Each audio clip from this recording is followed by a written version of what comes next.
En 574 de notre ère, un évêque du royaume des Francs se lance dans une œuvre littéraire absolument épique. Ni plus ni moins que raconter tout ce qui s'est passé depuis la création du monde. Son nom, de Tours, Grégoire de Tours.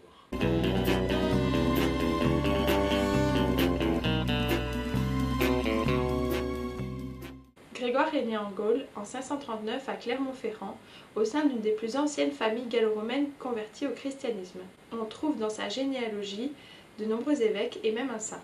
Orphelin de père très jeune, il est tout d'abord élevé par sa mère, puis par deux de ses oncles, dont l'un n'était autre que saint Lizier, évêque de Lyon. Se destinant à une carrière religieuse, Quelle surprise! il devient d'abord diacre, puis est finalement élu évêque de Tours en 573. À l'époque, il s'agit d'un des plus importants évêchés de la Gaule, notamment grâce au prestige de Saint Martin qui fut inhumé là-bas. Les 20 années que dureront son épiscopat seront politiquement troublées, dirons-nous. Hé, on a dit Formule Express. Ok, surtout que sa vie finalement n'est pas très exceptionnelle. Pour avoir une idée du contexte politique de l'époque, allez donc faire une petite recherche sur Frédégonde et Brunohilde. Vous allez voir, il y avait du sport. Donc, Grégoire est un religieux aux idées tout à fait en accord avec celles de son époque. Il prêche pour la paix. Ce qui peut sembler logique vu son métier. Et il semble avoir plutôt bien administré son domaine. Il a mis en sécurité des reliques malmenées par les guerres intestines et il a même fait restaurer et agrandir la cathédrale de Tours. Bref, que du banal. Alors, pourquoi on en parle? Pour la raison invoquée au début, son histoire des Francs en 10 volumes. Je trouve ça génial. D'abord parce que dans son prologue, il invoque cette raison à l'écriture. Malheur à nos jours, l'étude des lettres périt parmi nous, et on ne trouve personne qui puisse raconter dans ses écrits les faits d'à présent. Voyant cela, j'ai jugé à propos de conserver, bien qu'en un langage inculte, la mémoire des choses passées, afin qu'elles arrivent à la connaissance des hommes à venir. Le fait qu'ils prennent les jeunes pour les incultes et qu'ils aient peur pour le futur, tu trouves ça génial? Ouais, ça je ne sais quoi de très contemporain. En bon historien un peu foldingue, Grégoire réunit toutes les sources dont il dispose, notamment la Bible pour les parties les plus anciennes, et entame un véritable travail de fourmi en racontant toute l'histoire depuis la création du monde. Au passage, il nous livre un énorme témoignage de son époque, en nous abreuvant d'anecdotes sur les vies de saints, sur les guerres et sur Aetius.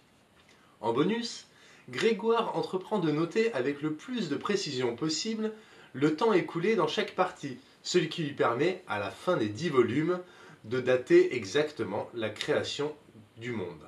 Carrément! Et il avait un projet derrière tout ça? Une thèse à confirmer? Il comptait s'en servir pour évangéliser? Apparemment, non. Il a fait ça comme ça, pour la curiosité.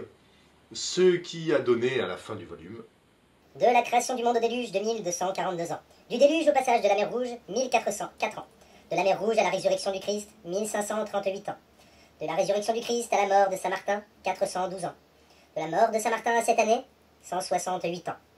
Ce qui fait que le monde a 5814 ans. Ce serait pas plutôt 5764 ans? Ah, bon, je m'étais pas trompé de beaucoup.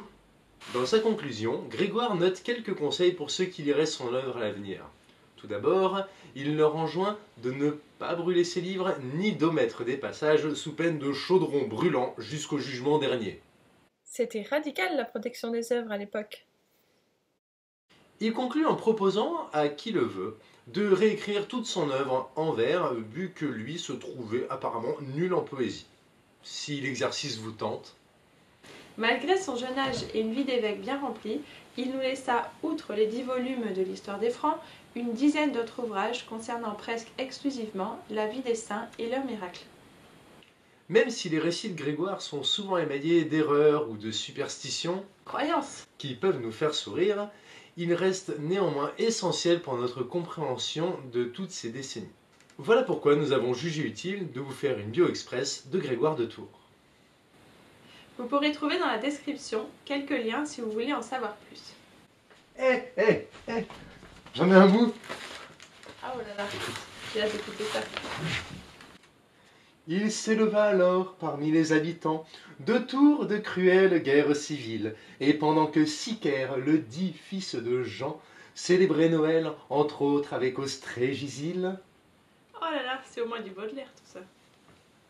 Merci d'avoir pris le temps de nous écouter. Likez, partagez et commentez si ça vous a plu, puis vous pouvez même commenter même si ça vous a pas plu. A bientôt pour une prochaine vidéo des délaissés de l'histoire.